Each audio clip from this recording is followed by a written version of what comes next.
Thanks for stopping by to see what I'm up to today. If you've seen my videos about converting or making or designing the green hand machine, you've seen this before.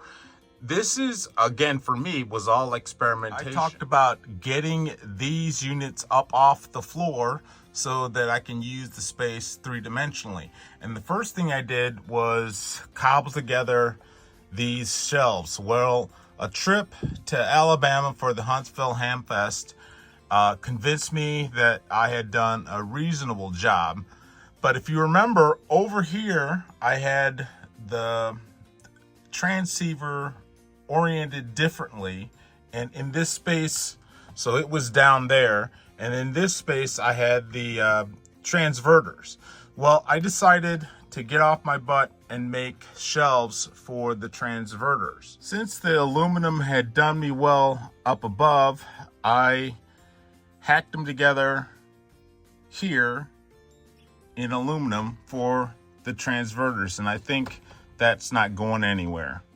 So at this point, I'm gonna cut that unit down so that the transceiver fits like it is right now, like you see it right now. What that does, I don't need to see the front thing of that thing, but what that does is give me access to the rear of the radio to do any sort of connection and disconnection that I need. I've talked about how I use the entry box on the outside, and this is how it travels up from the entry box to the radios. And anybody that was with me at Huntsville Hamfest knows about this dreaded switch. I got to Huntsville and I just couldn't figure out why my radios didn't work. Oh, look, there's some dust on that mount.